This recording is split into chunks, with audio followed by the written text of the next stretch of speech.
রোজকের মতো আজকেও এসে গেছি আমার রান্নাঘরে বেগুন ক্যাপসিকাম নিয়ে। চিকেন চিল্লি তো অনেক খাওয়া হয়েছে, আজকে একটু বেগুন চিল্লি বানাবো। তো আপনাদের দাদাভাই তো বলছিল এত অসাধারণ খেতে হয়েছে, মানে গরম গরম রুটির সাথে বলছে নাকি জমে ক্ষীর হয়ে যাবে। তো যাই হোক, আজকে আমার রান্নাঘরের রেসিপি বেগুন চিল্লি। তো বন্ধুরা সবাই কেমন আছেন? আশা করি ভালোই আছেন। দোয়া করি ভালো থাকুন, সুস্থ থাকুন, আমাদের চ্যানেলের সাথে থাকুন। রেসিপিটা প্রথম থেকে শেষ পর্যন্ত দেখার অনুরোধ রইল। দেখে যদি ভালো লাগে অবশ্যই একটা কমেন্ট করে জানাবেন। তো বেগুন চিল্লি বানানোর জন্য এখানে আমি দুটো মাঝারি সাইজের বেগুন নিয়েছি। বেগুনটাকে ধুয়ে পরিষ্কার করে একদম টুকরো টুকরো করে কেটে নিলাম। নিয়ে একটা পাত্রে নুন আর হলুদ মাখিয়ে 10-15 মিনিট রেখে দেবো। তো 10-15 মিনিট হয়ে গেছে। মানে বেগুনগুলোকে ভালো করে যতখানি পারবো নিংড়ে পানিগুলোকে বের করে দিতে হবে।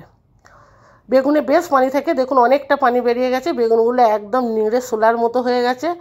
এখানে কড়ার মধ্যে খানিকটা সাদা তেল দিয়ে দিলাম। 1 থেকে 2 চামচ তেলটা হালকা গরম হয়ে যেতে ওর মধ্যে বেগুনগুলোকে দিয়ে দেবো।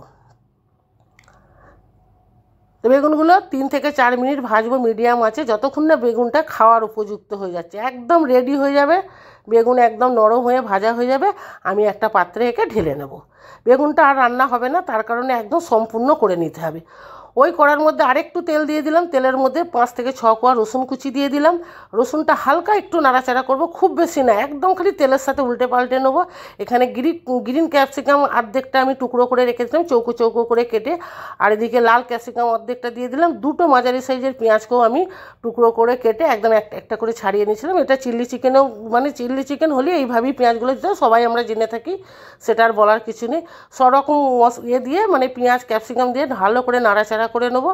করে নিয়ে এখানে দিয়ে দিলাম চিল্লি সস, দিয়ে দিলাম 1 থেকে 1.5 চামচ, ভিনেগার দিয়ে দিলাম 1 চামচ মতো, সয়া সস দিয়ে দিলাম 1 চামচ, আর এখানে টমেটো সস দিয়ে দিলাম 1.5 চামচ মতো।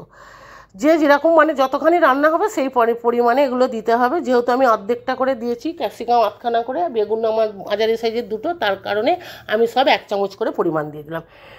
যদি বেগুন বেড়ে যায়, ক্যাপসিকাম বেড়ে যায়, তখন এই সসগুলো ভিনেগার বলুন সব একটু পরিমাণ বেড়ে যাবে।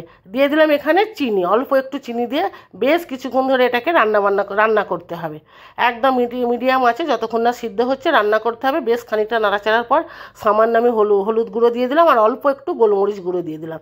দিয়ে আবারও রান্না করতে হবে সুন্দর করে নাড়াচাড়া করে। যখন একদম মানে সব সবজিগুলো সিদ্ধ হয়ে যাবে, একদম তেল ছেড়ে দেবে, ওপর থেকে আমি বেগুনটাকে দিয়ে দিলাম। দিয়ে একটু খালি মিক্স করে নেবো, আলতো হাতে নাড়াচাড়া করে নেবো।